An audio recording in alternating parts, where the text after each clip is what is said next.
الحمد لله رب العالمين والصلاة والسلام على سيد المرسلين وعلى آله وصحبه اجمعین اما بعد.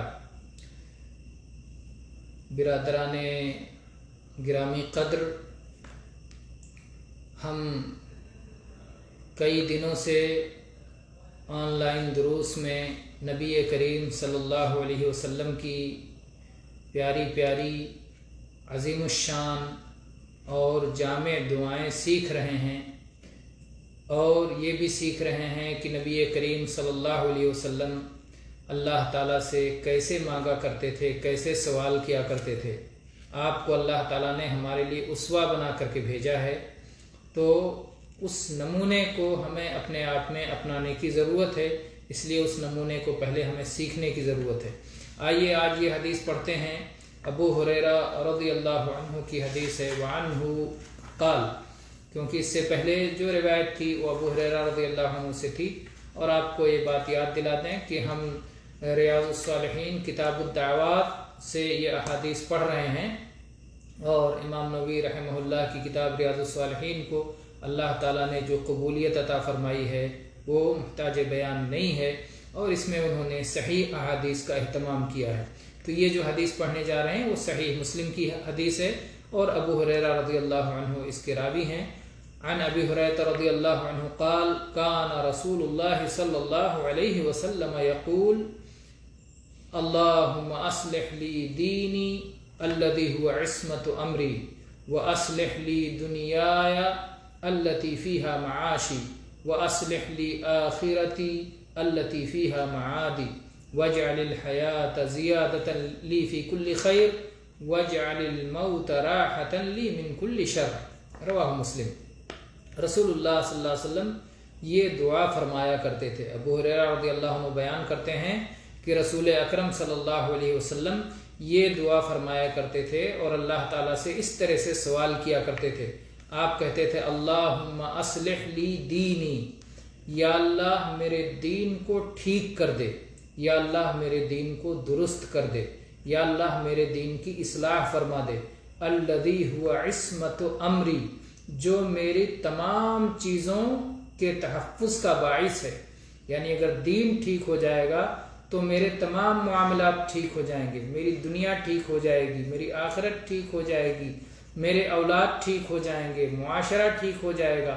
تو ساری چیزوں کے ٹھیک ہونے کا اور ساری چیزوں کے اصلاح کا دار و مدار دین کے اصلاح پر ہے. دین کیا ہے؟ ظاہر ہے کہ دین اسلام ہے، جیسا کہ اللہ تعالیٰ نے فرمایا ان الدین عند اللہ الاسلام. تو پورا اسلام کا مجموعہ یہ دین ہے. اسی طرح سے اللہ تعالیٰ نے فرمایا وَرَضِيتُ لَكُمُ الْإِسْلَامَ دِينًا، میں نے دین کو کے طور پر تمہارے لیے اسلام کو پسند کر لیا ہے. تو اس میں ارکان اسلام سب کے سب داخل ہیں، اور عبادات بھی اس میں داخل ہیں. دین کے معنی عبادت کے بھی ہوتے ہیں. چنانچہ آپ اس حدیث کے ذریعے سمجھیں جس میں رسول اللہ صلی اللہ علیہ وسلم نے فرمایا ما رأیت من ناقصات عقل و دین اذهب للب الرجل الحازم من احداکن. اللہ کے نبی صلی اللہ علیہ وسلم نے جب عورتوں کو خطاب کرتے ہوئے فرمایا کہ عقل کی کم والی اور دین کے کم والی ہونے کے باوجود عقل اچھے سے اچھے عقل مند اور ہوش مند آدمی کے عقل و دماغ کو گم کر دینے والی عورتیں ہوا کرتی ہیں. تو عورتوں نے پوچھا کہ اللہ کے نبی یہ عقل کی کمی کیا ہے اور یہ دین کی کمی کیا ہے؟ تو اللہ کے نبی صلی اللہ علیہ وسلم نے فرمایا عقل کی کمی یہ ہے کہ اللہ تعالیٰ نے مردوں کے مقابلے میں گواہی کے لیے دو عورتوں کو گواہی دینے کے لیے کہا ہے کہ اگر یا تو ایک مرد گواہی دے، اور اگر ایک مرد گواہی کے لیے موجود نہ ہو تو دو عورتیں گواہی دیں. تو اللہ تعالیٰ نے قرآن پاک میں دو عورتوں کی گواہی کو ایک مرد کی گواہی کے برابر رکھا ہے. اس کا مطلب اللہ تعالیٰ نے اس معاملے میں ان کو عقل کی کمی سے یہ چیز مراد ہے کہ ان کی گواہی ایک مرد کے مقابلے میں دو کی گواہی ہوگی. اور دین کی کمی کا مقصد یہ ہے، دین کی کمی کا مفہوم یہ ہے کہ اللہ کے نبی صلی اللہ علیہ وسلم نے فرمایا کہ جب ایک عورت کے حیض کے دن ہوتے ہیں تو ان دنوں میں وہ نہ صلاۃ پڑھتی ہے نہ صوم رکھتی ہے، تو یہ اس کے دین کی کمی ہے. اس کی وجہ سے اس پر کوئی ملامت نہیں ہوگی کیونکہ یہ اللہ تعالیٰ کی طرف سے ہے، لیکن بہرحال جو لوگ کرنے والے ہیں ان کے مقابلے میں نہ کرنے والے برابر نہیں ہو جائیں گے۔ جیسے ایک آدمی دولت مند ہے اور اپنا مال خرچ کر رہا ہے، صدقہ و خیرات کر رہا ہے، ایک آدمی فقیر ہے، صدقہ و خیرات نہیں کر پاتا ہے، تو اس کی صدقہ و خیرات کرنے پر ملامت نہیں ہوگی، لیکن جو آدمی امیر اور دولت مند ہے اور وہ صدقہ و خیرات کر رہا ہے اور اپنا مال خرچ کر رہا ہے، اس پر اس کی تعریف ہوگی۔ تو یہی مسئلہ یہاں پر بھی ہے کہ یہ دین کی کمی ہے کہ کچھ دن ان کو صوم و صلات پڑھنے کا موقع نہیں ملتا۔ تو دین کے معنی عبادت کے ہوئے، کیونکہ صوم اور صلات اس کا مطلب بتایا نبی صلی اللہ علیہ وسلم نے کہ صوم اور صلات کا نہ کیا جانا یہ دین کی کمی ہے، تو دین سے گویا مقصود ہوا عبادت۔ تو اللہم اصلح لی دینی، اے اللہ میرے دین کی تو اصلاح فرما دے، یعنی یا اللہ میری عبادتوں کو تو درست کر دے اور میرے دین کو اور میرے اسلام کو تو درست کر دے۔ تو دین اور اسلام کی درستگی کا کیا طریقہ ہے، کیسے یہ درست ہوگا، اس کو اللہ تعالیٰ نے قرآن پاک میں اور نبی صلی اللہ علیہ وسلم نے اپنی احادیث میں بہت ساری جگہوں پر بیان فرمایا ہے کہ عبادتیں کیسے درست ہوں گی۔ کوئی بھی عبادت اس وقت درست ہوگی اور اس وقت اللہ کے ہاں قابل قبول ہوگی جب اس کے اندر دو چیزیں پائی جائیں، ایک یہ کہ وہ اللہ کے لیے خالص ہو، ایمان کے بعد وہ عبادت اللہ کے لیے خالص ہو، اور دوسرے یہ کہ وہ رسول اللہ صلی اللہ علیہ وسلم کے طریقے کے مطابق ہو۔ اگر عبادت خالص نہیں ہے، اس کے اندر شرک پایا جا رہا ہے، اس کے اندر ریاکاری پائی جا رہی ہے، اس کے اندر دکھلاوا پایا جا رہا ہے، تو وہ عبادت صالح نہیں ہے، وہ عبادت درست نہیں، وہ عبادت ٹھیک نہیں ہے۔ اور اسی طرح سے اگر وہ اخلاص کے ساتھ تو ہے، لیکن اس عبادت میں رسول اللہ صلی اللہ علیہ وسلم کی پیروی نہیں پائی جا رہی ہے، اتباع نہیں پایا جا رہا ہے، بلکہ اپنی طرف سے بنایا گیا ہے، بدعت پائی جا رہی ہے، خواہشات نفس کے مطابق بنا کے کوئی عبادت کر رہا ہے، تو پھر وہ دین صالح نہیں بلکہ وہ دین فاسد ہے۔ کیونکہ نبی صلی اللہ علیہ وسلم فرمایا ہے من احدث فی امرنا ھذا ما لیس منہ فہو رد۔ اسی طرح سے آپ نے فرمایا من عمل عملا لیس علیہ امرنا فہو رد۔ تو یہاں اللہ کے نبی صلی اللہ علیہ وسلم اللہ سے دعا فرمایا کرتے تھے اللہم اصلح لی دینی الذی هو عصمت امری، یا اللہ تو میرے دین کی اصلاح فرما دے، یا اللہ تو میرے دین کو ٹھیک کر دے کہ جس میں میرے تمام معاملات کا تحفظ ہے، جہاں سے میرے تمام معاملات محفوظ ہو جاتے ہیں۔ تو اگر انسان خالص اللہ کی عبادت کرے اور رسول اللہ صلی اللہ علیہ وسلم کے طریقے کے مطابق عبادت کرے تو اس کی دنیا بھی سدھر جاتی ہے اور اس کی آخرت بھی سنور جاتی ہے۔ تو اللہ کے نبی صلی اللہ علیہ وسلم کی دعا کا پہلا جملہ یہ ہے۔ آپ کی دعا کا دوسرا جملہ یہ ہے وَأَصْلِحْ لِي دُنْيَايَ الَّتِي فِيهَا مَعَاشِي، یا اللہ میری دنیا کی تو اصلاح فرما دے، یا اللہ تو میری دنیا کو ٹھیک ٹھاک کر دے جس میں مجھے جینا ہے، جو میرے جینے کی جگہ ہے، زندگی جہاں مجھے گزارنا ہے۔ تو چونکہ ہمیں زندگی دنیا میں گزارنا ہے، لیکن یہ زندگی گزارنے ہی کی جگہ ہے، زندگی ختم ہوئی اور دنیا سے چلے گئے تو دنیا ہی سب کچھ نہیں ہے، بلکہ دنیا ایک راستہ ہے، ایک مسافر خانہ ہے، یہاں سے چلے جانا ہے۔ تو لیکن اس کے ٹھیک رہنے کی ضرورت ہے۔ اگر دنیا ٹھیک نہ ہو، اگر دنیا میں جہاں جینا ہے اگر ہمارے مسائل وہاں بگڑ جائیں، اگر اس میں فکر اور ٹینشن پیدا ہو جائے تو ظاہر بات ہے پھر اس کی بنا پر ہمارے دین پر بھی اس کا اثر پڑے گا، ہمارے معاملات پر بھی اس کا اثر پڑے گا، کیونکہ ہمیں اسی دنیا میں جینا ہے۔ اسی لیے آپ اس دعا کو یاد کیجئے جس میں یہ کہا گیا ہے اللہم لا تجعل الدنیا اکبر ہمنا، یا اللہ ہماری سب سے بڑی فکر تو دنیا ہی مت بنا، یعنی دنیا فکر کرنے کی چیز ہے، دنیا سوچنے کی چیز ہے، ٹینشن کی چیز ہے، لیکن سب سے بڑا ٹینشن، سب سے بڑی فکر، سب سے بڑی سوچ دنیا ہی ہو جائے، یہ درست نہیں ہے۔ تو دنیا میں جس قدر دنیا کی ضرورت ہے، کیونکہ اسی دنیا میں جینا ہے، اسی دنیا میں رہنا ہے، جب تک موت نہ آ جائے تو پھر اس کی بھی اصلاح کی فکر ہونی چاہیے۔ تو اصلح لی دنیایا، اللہ کے نبی صلی اللہ علیہ وسلم یہ اپنے دعا میں کہتے تھے یا اللہ میری دنیا کو درست کر دے کہ جس میں مجھے جینا ہے، جس میں مجھے رہنا ہے۔ وَأَصْلِحْ لِي آخِرَتِي الَّتِي فِيهَا مَعَادِي، اور یا اللہ میری آخرت کو سنوار دے جس کی طرف مجھے لوٹ کے جانا ہے۔ تو گویا اس دعا کرتے ہوئے بندہ اپنی آخرت کو بھی یاد کرتا ہے کہ میں اپنی آخرت مرنے کے بعد مجھے لوٹ کے جانا ہے، وہ میری جگہ ہے، وہ میرا ٹھکانہ ہے، دنیا میری جگہ ہے اور دنیا میرا ٹھکانہ نہیں ہے۔ تو دنیا کی بھی اصلاح کی ضرورت ہے اور آخرت کی بھی اصلاح کی ضرورت ہے۔ آخرت کی اصلاح کیسے ہوگی؟ آخرت کی اصلاح اس طرح ہوگی کہ آدمی جہنم سے نجات پا جائے اور جنت میں جگہ پا جائے۔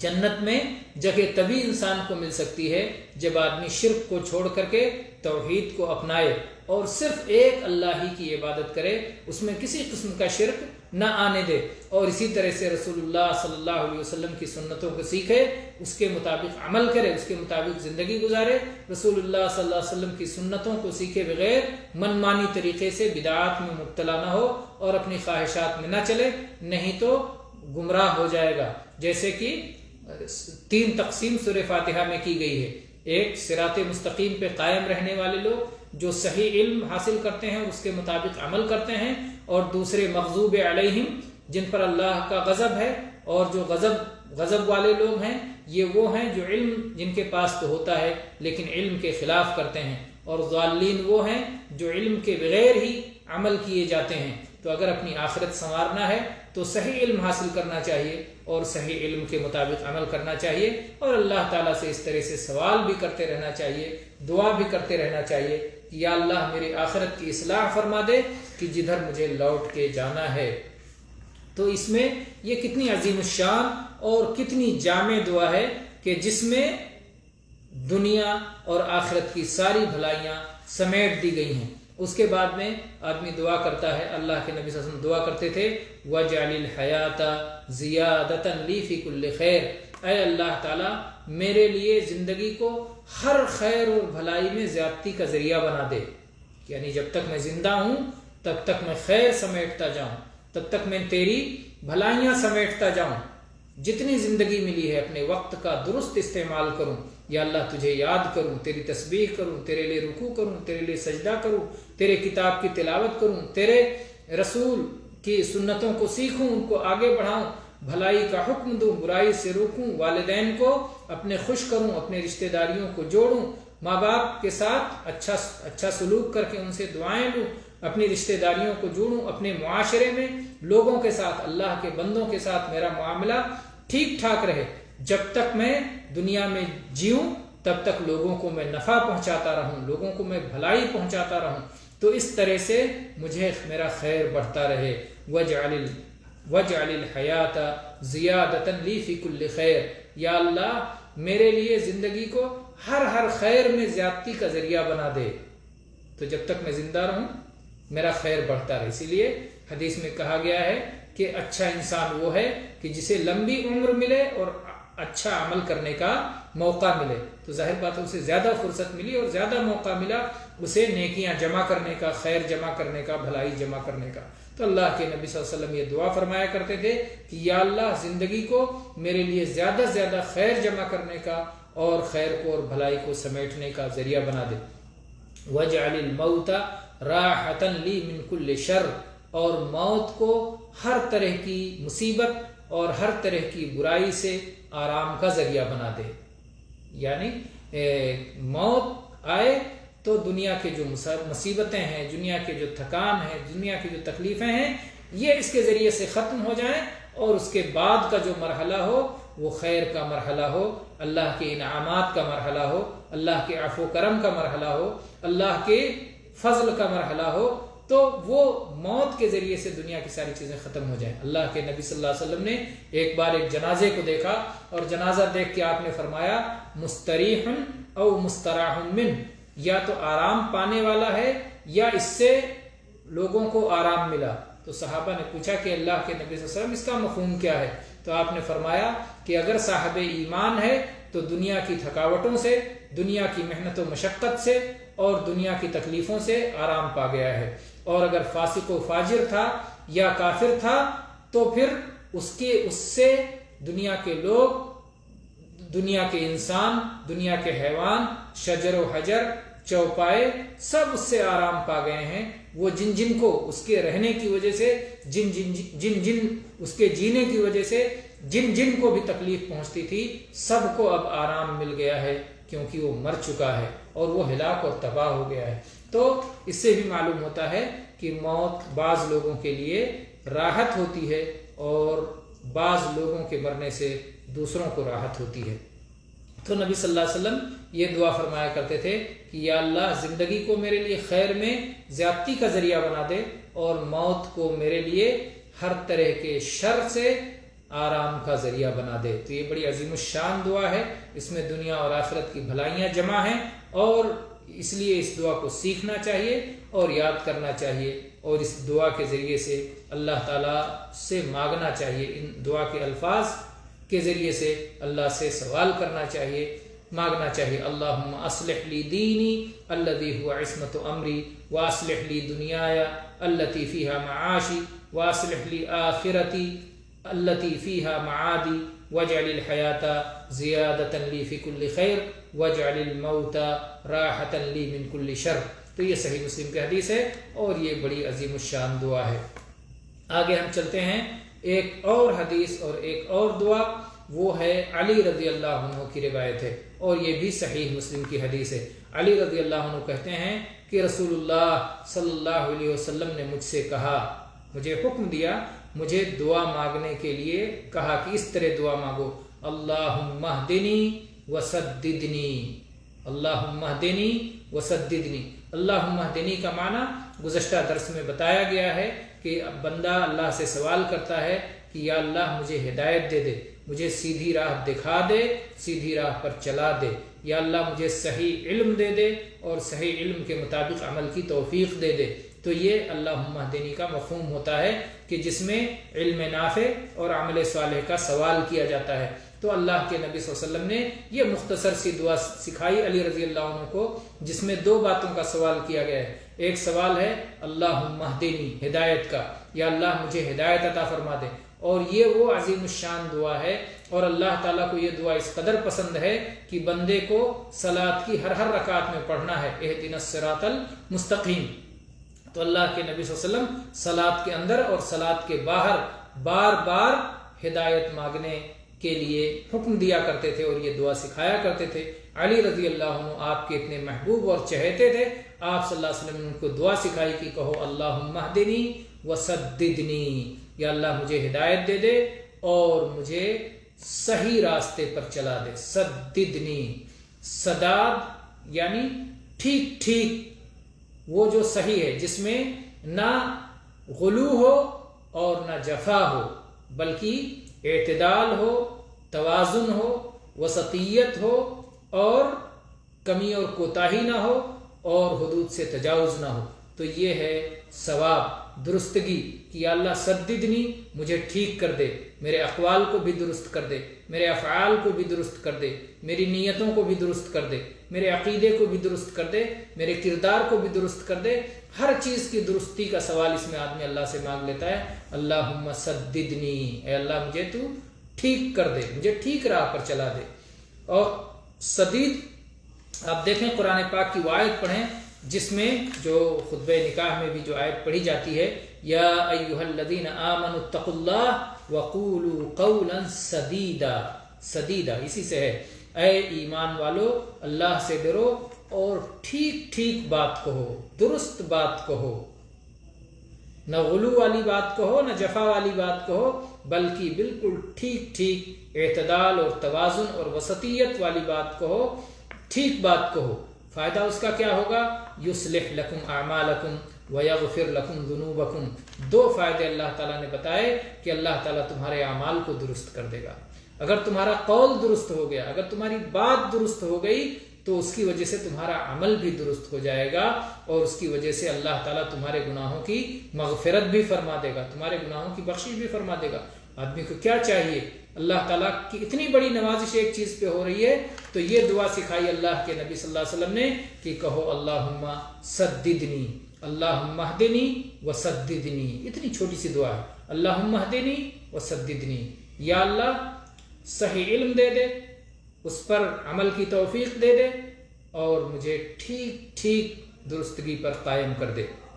دوسرے الفاظ میں اسی معنی کی دعا ہے لیکن الفاظ بدل جاتے ہیں. وہ کیا ہے؟ اللہم انی اسألک الہدا والسداد. اللہم انی اسألک الہدا والسداد. اللہم اہدنی کا جو معنی ہے وہی معنی ہوگا اسألک الہدا، اور وسددنی کا ہوگا اسألک السداد. تو اللہم انی اسألک، اے اللہ میں تجھ سے سوال کرتا ہوں دو چیزوں کا، الہدا والسداد، ہدایت کا اور درستگی کا. ہدایت میں علم و عمل دونوں داخل ہے، توفیق اور رہنمائی دونوں داخل ہے، ارشاد اور توفیق دونوں داخل ہے، اور سداد میں درستگی، ہر طرح کے قول و عمل کی درستگی داخل ہے. تو یہ دعا بھی بہت عظیم الشان دعا ہے، بہت مختصر اور بہت اہم، بہت مختصر اور بہت اہم جامع دعائیں، اور نبی کریم صلی اللہ علیہ وسلم کو اللہ تعالیٰ نے جامع کلمات سے نوازا تھا. تو ہم نے آج دو دعائیں سیکھی. پہلی دعا اللہم اصلح لی دینی الذی هو عصمت امری واصلح لی دنیای التی فیہا معاشی واصلح لی آخرتی التی فیہا معادی واجعل الحیاۃ زیادۃ لی فی کل خیر واجعل الموت راحۃ لی من کل شر. یہ پہلی دعا ہوئی. اور دوسری دعا اللہم اہدنی وسددنی، اور اسی دعا، یہی دعا دوسرے الفاظ میں اللہم انی اسألک الہدا والسداد. اللہم انی اسألک الہدا والسداد. وآخر دعوانا ان الحمد للہ رب العالمین وصلی اللہ علی نبینا وسلم.